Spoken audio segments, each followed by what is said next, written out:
Hello and welcome to another presentation by Today's.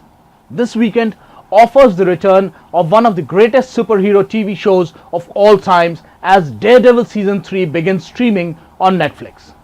The Marvel-Netflix partnership has mostly resulted in top-tier, high-quality series.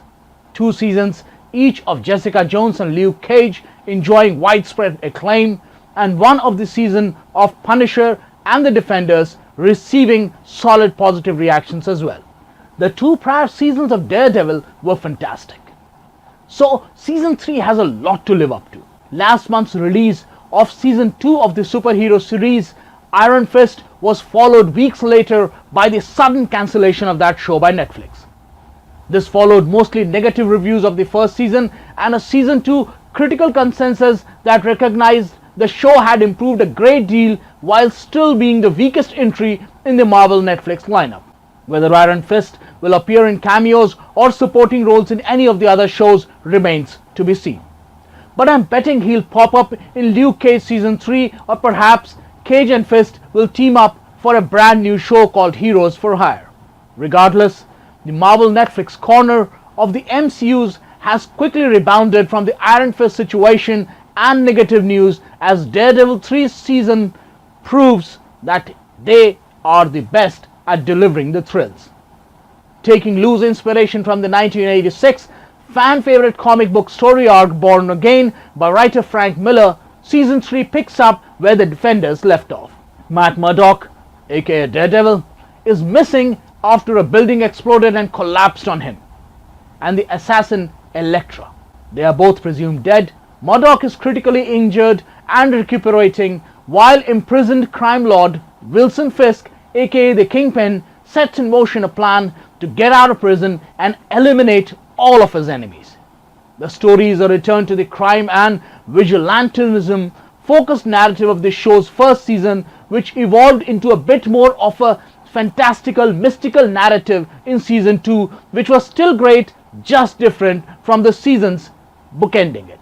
There is just enough sprinkling of adaptation of certain plot points, character arcs, and scenes from Born Again to be familiar, while overall it brings out an entirely new concept and storytelling to make it fresh and unpredictable. While we have Foggy Nelson, Eldon Henson, who is playing the role, and Karen Page, which is being played by Deborah Ann Wall, to catch up, I couldn't stop thinking about Sister Maggie. And Sister Maggie is being played by Joanne Valley. Now, Sister Maggie is a character new to the show but undoubtedly familiar to those who know the Born Again story arc from the comic. Having known Matt since his childhood, she helps him with his journey as he heals both physically and emotionally after a building literally collapses on him at the end of the Defenders. Sister Maggie does this with some tough love, biting sarcasm, eye-rolling, and it's like the angst that the Matt's character has, she penetrates that. She dispels all the cloud that's around him. I've always appreciated how Daredevil, with all its religious themes, has never had any stock Bible-thumping Christian characters, but actually genuine people of faith. And if you're tired of the Catholic guilt and brooding from Matt, Riley's excellent screen presence is a splash of holy water on all of that. But enough about Sister Maggie, because there are actually other characters in this show. Foggy and Karen are both at different points in their grieving of Matt. Karen still holding on to the hope and still paying Matt's bills, and Foggy having nightmares and carefully using the word gone instead of dead when referring to him.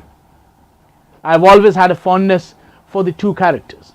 Even though Karen as a journalist is a bit cringy at times, we get times when Foggy is as cringy.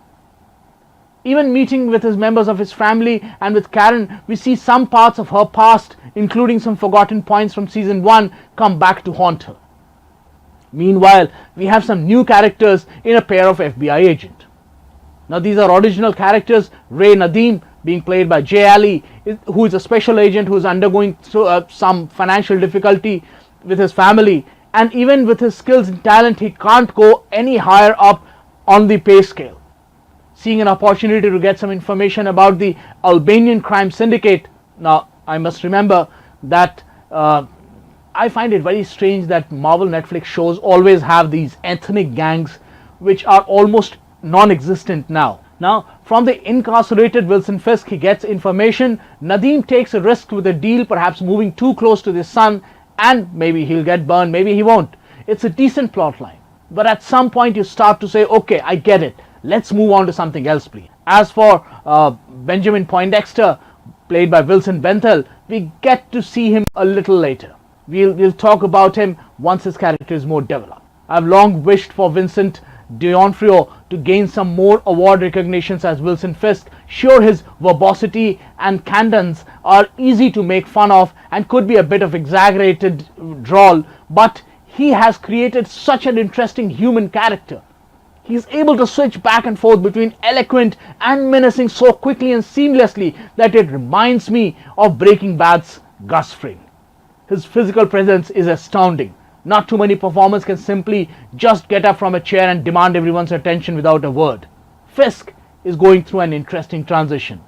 Now being totally driven by his love for Vanessa, love, he says, is the perfect prison. This is his justification for his willingness to cooperate with the FBI for Vanessa's safety. Fisk takes an interest in Agent Poindexter, who, if you read about in our other reports and if you read about him on fan panels, you will know full well that he eventually turns into something else. You see, Dex is special and clearly has some skills that are largely beneficials, but all of his life people have been putting him down. Mentors, institutions and other figures that he has trusted have all abandoned him for one reason or the other. With that, Fisk begins to delve into Dex's troubled psyche as a way to woo him. Imagine the Anakin Palpatine dynamic in the Star Wars prequels, just without the piss poor writing and acting of the Star Wars prequels. With the pacing of the relationship might have been a little rushed, the circumstances that led to its development actually make quite a bit of sense to me. And if the writing sticks by the landing till the season ends, I'm not sure how the arc is going to work up. I've not seen it till the end, so it could be more interesting than what it seems right now, and it would come out more full-bodied. The defining scene of Daredevil and perhaps the entire Marvel Netflix portion of the MCU is the hallway fight scene in the very second episode of season 1. It was essentially a 3D version of the hallway fight scene from the original Old Boy. Ever since then, this show has been trying to top that scene, and what follows in season 3 is undoubtedly great from a technical standpoint.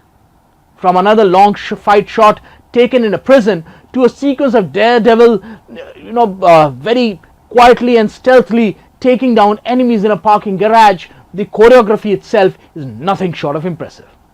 My problem with this action sequence is that they lack the same emotion as the first hallway fight.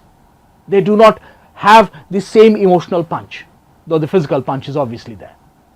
See, that sequence comes at the end of an emotional episode, and with Matt having the goal of saving a child, you feel heavily invested in it. The long fight sequence in season 3 packed a punch for sure, but it was solely to move the plot forward and increasingly became improbable despite all the cool flashiness. Now, if you ask me, you're going to have to wait a little till such time as Dax and Matt finally face off for a lot of things to happen, but I am very hopeful about this season.